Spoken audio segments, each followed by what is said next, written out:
শুনো শুনো শুনো সখী গো ও সখী বলি জানো মারে গো শুনো সখী সখী গো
আমার পিতা তোমার শ্বশুর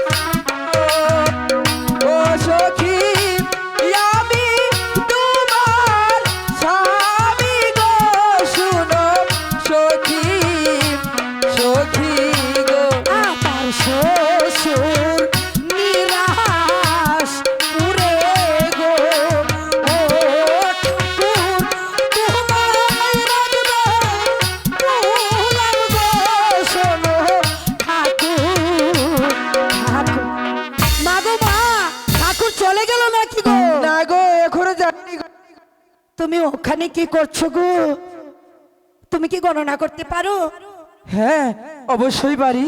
ও মা তাহলে গণনা করে দেখো তো আমার স্বামী এখন কোথায় আছে। তোমার স্বামী এখন কোথায় আছে? এই ঠাকুর বাড়ির ভিতরে ঢুকছো কেন? ছাটা পিটা করে তাড়াবো। ওখানে দাঁড়িয়ে গণনা করো, ওখানে দাঁড়িয়ে। স্বামী এখন ওই সাইদ বাদশার কারাগারে বন্দি আছে। মাগো মা, তুমি জানলে কেমন করে গো? আরে আমরা তো জাতে ব্রাহ্মণ, আমরা আচ্ছা, সবই আচ্ছা। জানি। আচ্ছা, আরেকবার গণনা করে দেখো। সায়েদ বাসার কারাগারে বসে আমার স্বামী কার নাম মনে মনে জপ করছে, দেখো দেখো। আচ্ছা দেখি তোমার বাম হাতটা দেখাও তো। এই দাঁড়াও, কেন? আমার স্বামী ছাড়া তো কাকে আমি হাত দেখাই না, তো- তোমাকে হাত দেখাবো কেন? তোমার বাম হাত না দেখালে আমি কি করে বলবো? আমি গণনা করবো না। চুপ, চুপ। তাহলে কি হাত দেখাবে না? না, আমি হাত দেখাবো না। দেখাও না, দেখাও বলছি তো। না, দেখা। এ কি দাদা তুমি? এ কি দিদি, তুমি এতদিন আমার কাছ থেকে লুকিয়েছিলে কেন? সে অনেক কথা।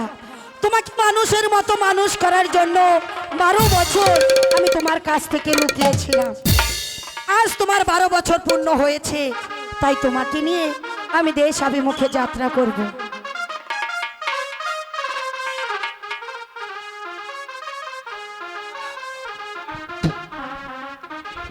দিদি, দিদি গো, আমি অনেক বড় ভুল করেছি। তুমি আমাকে ছোট বোন হিসাবে মাফ করে দাও।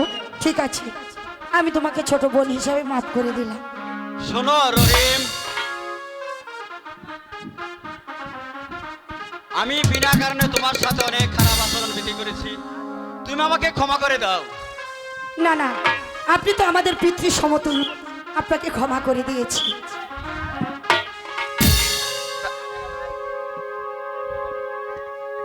আরে মাইজি, মাইজি তোর আজকে 12 বছর পূর্ণ হয়েছে। চল মাইজি, তোকে আজ তোর ঠিকানায় পৌঁছে দিয়ে আসি। হ্যাঁ, আজ আমি আমার স্বামীকে নিয়ে শ্বশুর দেশে যাত্রা করব। আজ থেকে শুরু হলো রহিম উপ্পানের নতুন সংসার।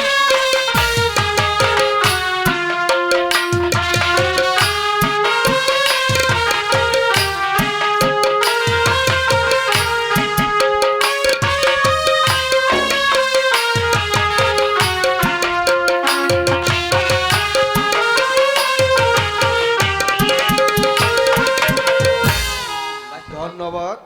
আজকের মতো আমাদের এই রাসেলান রঙ্গের রূপদান যাত্রাপালা এখানেই সমাপ্ত হলো।